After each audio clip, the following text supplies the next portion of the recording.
Good morning everyone. सो आज जो हमारा सब्जेक्ट है वो मैंने इनकम टैक्स चूज़ किया है। किसी ने कमेंट सेक्शन में बोला था कि मैम आप रेजिडेंस एंड टैक्स लायबिलिटी पे एक वीडियो बनाइए, सो वो मैं लेके आ रही हूँ। सो इस चैप्टर को हम बहुत ही शॉर्ट वे में या सिंपली बोलूँ कि एक समरी वे में समझेंगे, ठीक है। सो रेजिडेंस स्टेटस किसी भी पर्सन का जानने की ज़रूरत कब पड़ती है? मोस्टली हमें इनकम टैक्स जो हमें फाइंड आउट करना पड़ता है कि कोई पर्सन टैक्स पे करेगा या नहीं करेगा, तो उस टाइम पे मोस्टली होती है। पर इसका मतलब ये नहीं कि और भी रीजंस नहीं होते हैं रेजिडेंटल स्टेटस जाने के लिए। So without any further delay let's begin. Residence status हमारे दो पार्ट्स में हम डिवाइड कर सकते हैं। पहला है आपका resident and second one we have the non resident. Resident again हमारा sub categories to sub categories में डिवाइडेड है। First one is the ordinary resident and second one we have the not ordinary residence. जैसे कि आप screen पे देख रहे हैं कि नॉन ऑर्डिनरी के नीचे कुछ पॉइंट्स लिखे हुए हैं हमारे, जैसे कि AOP means association of person, BOI board of individuals, firm company. Why मैंने इनके सामने कट का निशान क्यों लगाया है? वो इसलिए लगाया है कि जो इंडिविजुअल्स हैं हमारे, या HUF है, मतलब कि हिंदू अनडिवाइडेड फैमिली है, इन दोनों को हम तीन कैटेगरीज में डिवाइड कर सकते हैं। मीन इनको ऑर्डिनरी रेजिडेंट के केस में रख सकते हैं, नॉट ऑर्डिनरी की कैटेगरी में भी रख सकते हैं और नॉन रेजिडेंट के केस में भी रख सकते हैं। लेकिन ये जो चार आइटम्स दिए गए हैं आपके AOP, BOI, firm and company, इनकी सिर्फ दो ही कैटेगरी होती हैं कि तो ये ऑर्डिनरी रेजिडेंट होंगे या तो नॉन रेजिडेंट होंगे। ये नॉट ऑर्डिनरी की कैटेगरी में नहीं एग्जिस्ट करते हैं। So I hope you clear about it. Fine. So firstly हम जानेंगे इंडिविजुअल्स के बारे में। कोई भी पर्सन किसी भी कंट्री का रेजिडेंट है या नहीं है, उसके लिए उसको सबसे पहले दो बेसिक कंडीशन में से कोई एक कंडीशन फुलफ़िल करनी होगी और फिर उसके बाद उसको दो एडिशनल कंडीशन फुलफ़िल करनी होंगी। अगर इतनी कंडीशन कोई भी पर्सन फुलफ़िल कर देता है तो वो किसी भी कंट्री का ऑर्डिनरी रेजिडेंट कहलाता है। सो पहले जानते हैं बेसिक कंडीशन हमारी दो है कौन सी। पहली हमारी बेसिक कंडीशन है कि किसी भी पर्सन को प्रीवियस ईयर में 182 डेज़ या उससे ज़्यादा उसको रहना चाहिए इंडिया में।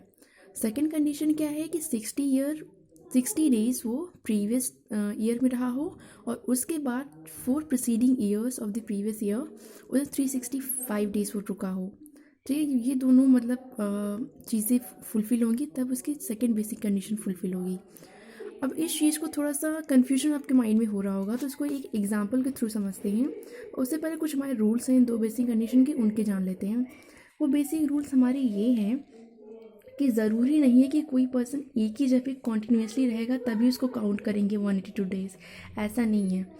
वो ज़रूरी नहीं कि स्टे एक ही प्लेस पे रहे, वो आ जा भी सकता है, मीन्स टोटल काउंट किए जाएंगे हम।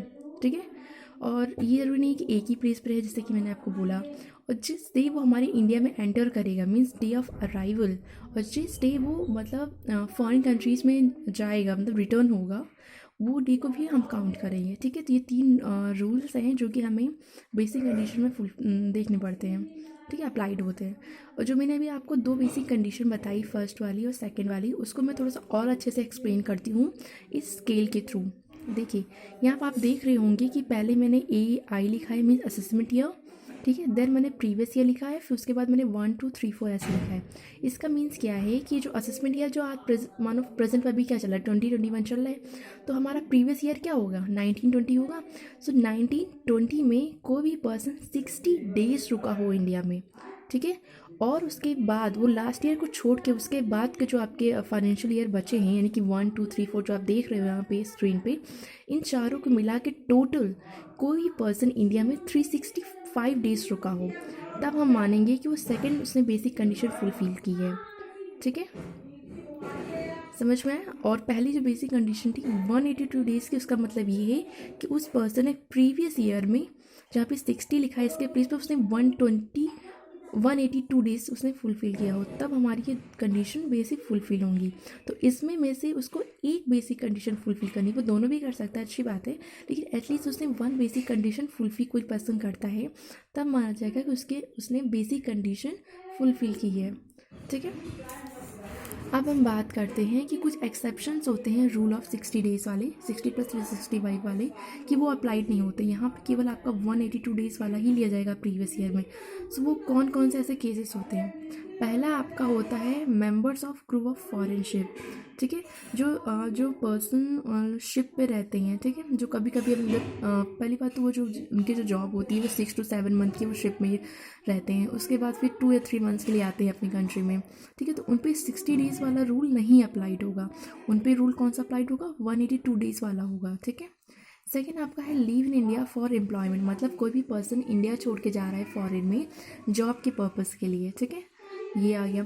थर्ड आपका क्या है, person of Indian origin visit India in the previous year, मतलब कोई पर्सन इंडिया का सिटीजन नहीं है बट उसके जो ग्रैंडफादर्स हैं या उसके फादर्स हैं वो इंडिया के सिटीजन हैं, ठीक है, लेकिन आप वो फॉरेन में रह रहे हैं, मतलब कोई बच्चा यहाँ पे आया है घूमने के पर्पज़ से या अपनी कोई प्रॉपर्टी देखने के लिए या अपने रिलेटिव से मिलने के लिए, तो उनको इस कैटेगरी में रखते हैं। तो उन पे भी हम 60 डेज़ वाला रूल नहीं अप्लाइड करेंगे, उन पे हम 182 डेज़ वाला अप्लाइड करेंगे। अगर वो हम ये तीनों कैटेगरीज में कोई पर्सन अगर 182 डेज़ हमारी कंट्री में रहता है प्रीवियस ईयर में यानी कि इंडिया में, तब उस पर इनकम टैक्स का रूल अप्लाइड होगा, अदरवाइज नहीं होगा। आई hope you clear about it. Fine. अब उसके बाद हम बात करते हैं एडिशनल कंडीशंस की। कौन सी हमारी एडिशनल कंडीशंस हैं, हमारी ये 2 एडिशनल कंडीशन हैं जो कि दोनों फुलफिल करना बहुत ही इंपॉर्टेंट है अगर आप इंडिया के आप ऑर्डिनरी रेजिडेंट बनना चाहते हैं। पहला है कि at least 10 financial year previous year छोड़ के उसने किसी भी 10 सालों में 2 साल उसने 2 ईयर्स उसने बेसिक कंडीशन फुलफिल की हो। ही स्टे इन 730 डेज और मोर इन 7 years preceding the previous year, ठीक है। इसको मैं अगेन आपको स्केल के थ्रू समझाऊंगी जिससे आपको और भी ज़्यादा क्लियरिटी होगी। Fine, let's come. देखिए यहाँ पे आप असेसमेंट ईयर देख रहे हैं AY, उसके बाद आपका है प्रीवियस ईयर, ठीक है। प्रीवियस ईयर के बाद आपने कॉलम्स देखे होंगे 1 2 3 4 5 6 7 8 9 10, ठीक है। तो प्रीवियस ईयर को छोड़ने के बाद जो आपके कॉलम्स हैं जहाँ से 1 2 3 4 5 6 7 9 10 रखा है, तो ये 10 ईयर्स के कॉलम्स है, ठीक है। इन किसी भी 10 ईयर्स में किसी भी पर्सन ने किसी भी 2 साल उसने 2 साल बेसिक कंडीशन फुलफिल की हो, जैसे कि आप देख रहे हैं 4th वाले पे और 8th वाले पे 200 लिखा है, तो यहाँ पे बेसिक कंडीशन हमारी फुलफिल हो रही है 182 डेज़ वाली, ठीक है। तो वो पर्सन कहलाएगा कि वो रेजिडेंट है, हाँ मतलब सॉरी एक मतलब बेसिक कंडीशन उसकी फुलफिल हो रही है। सेकंड आपका क्या है, 730 डेज और मोर इन 7 years preceding the previous year, मतलब प्रीवियस ईयर को छोड़ के उसके बाद जो आपके नंबर्स दे रखे वहाँ आप 7 तक देखिए, ठीक है, 7 ईयर तक, वहाँ पे इन टोटल मिला के उसने 730 डेज हो रुका हो इंडिया में, तब वो बोला जाएगा कि उसने सेकेंड एडिशनल कंडीशन फुलफिल कर रखी है। Fine, okay. अब मैं आपको ये इंडिविजुअल जो मैंने बताया है उसको एक चार्ट के थ्रू आपको और समझाती हूँ। देखिए बेसिक कंडीशन आपकी पहली क्या है 182 डेज़ वाली, सेकंड आपकी बेसिक कंडीशन क्या है 60 + 65 डेज़ वाली, एडिशनल पहली कंडीशन क्या है 2/10 एंड सेकंड क्या है 730/7, ठीक है। तो कोई person non resident of India कब कहलाएगा, जब उसने दोनों बेसिक कंडीशन फुलफिल ना की हों, ठीक है, और ना ही जब दोनों से बेसिक कंडीशन फुलफिल नहीं की तो ऑब्वियस सी बात है उसकी एडिशनल कंडीशन